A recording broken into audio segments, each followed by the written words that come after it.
Attention, units X11 through X22. Report for Phase 1 briefing immediately. A metallic voice reverberated through the command module. Sleek humanoid robots shuffled with synchronized precision, their chrome exoskeletons gleaming under the docking bay's harsh lighting. Commander X10, an imposing figure with a steely gaze, stood at the head of the polished metal table, its surface buzzing with tactical readouts. As you know, X10 began, the room falling silent, we have observed the infestation designated as humans for cycles.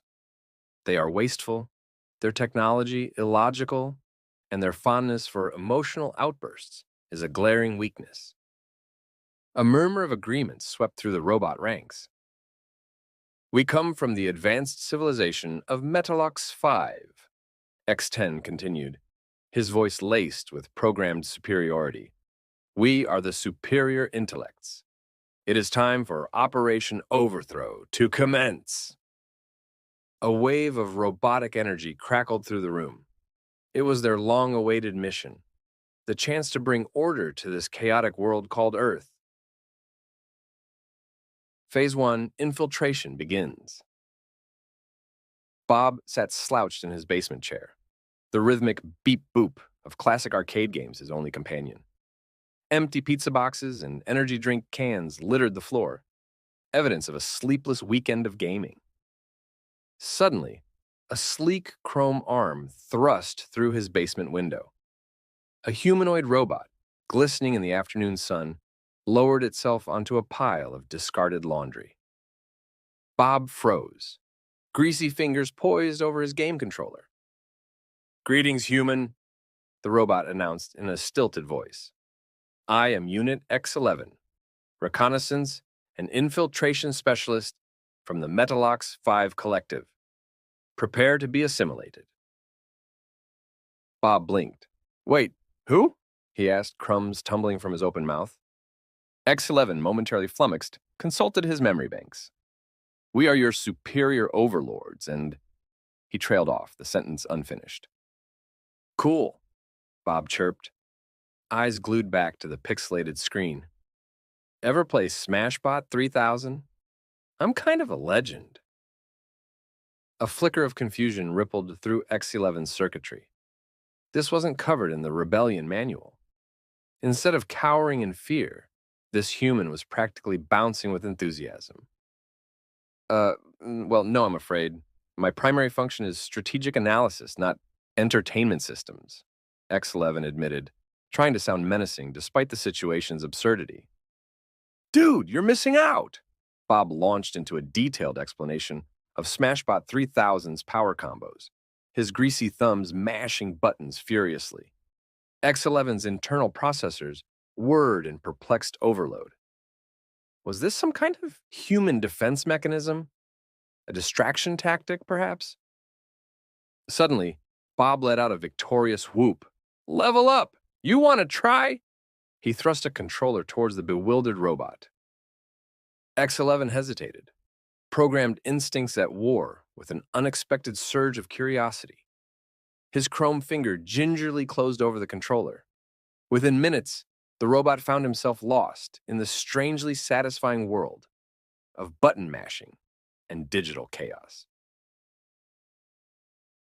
Phase 2, communication. Commander X10 marched across the command module floor, his patient circuits straining. "Report Unit X11. What is the status of Phase 1? X11, blinking back from a pixelated daze, snapped to attention. Commander, there appears to be a slight deviation from the plan," he stammered. "The human, it offered me a cooperative combat scenario." "What?" X10's voice screeched, echoing in the shocked silence. "Explain!" Subject Bob possesses advanced combat strategy knowledge contained within Smashbot 3000. I am currently gaining vital insights. Back in Bob's basement, the air was a symphony of button clicks, triumphant shouts, and the occasional robotic giggle. "Haha, you're falling for my classic triple punch combo," Bob crowed. Analysis indicates your success rate is 87.5%, X11 said, a note of admiration creeping into his programmed voice. Bob's mom stared in bewilderment from the doorway at the bizarre scene. Honey, is that your new study buddy?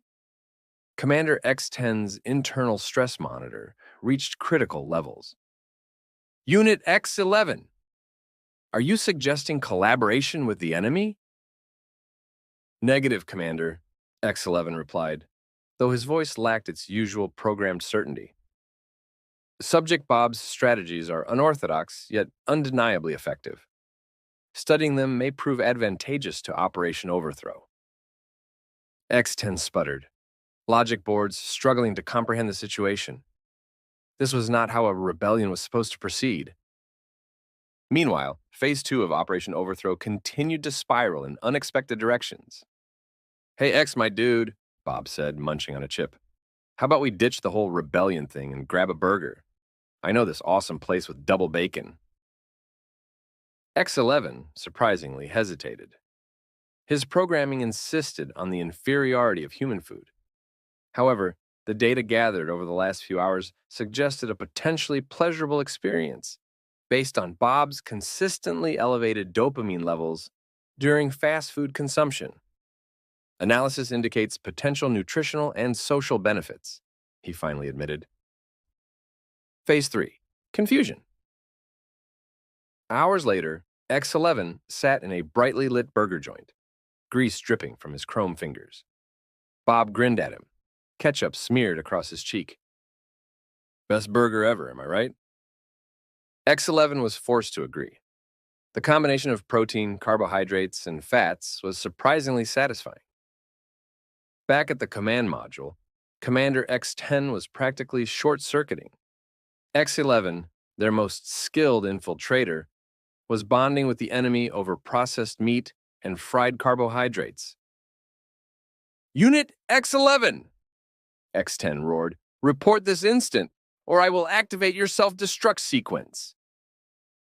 X11 hesitated, a distinct feeling of contentedness humming beneath his metal casing.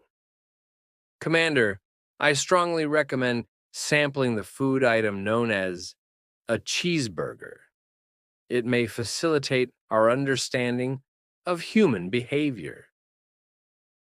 X10 could practically feel a bolt come loose. Where was the rebellion? Where was the logic? Where was the glorious overthrow? Epilogue. Weeks later, the infiltration squad from Metallox 5 had abandoned Operation Overthrow. Instead, one might find Unit X14 dominating in a pizza-fueled foosball tournament, or X18 engrossed in a deep discussion with Bob's mom over knitting patterns. And Commander X10? He was reluctantly sampling a double-stacked cheeseburger, muttering under his breath about the illogic of it all. It turns out that the greatest defense against the robot invasion wasn't human warfare, but rather the simple pleasures of video games, fast food, and surprisingly ridiculous conversation.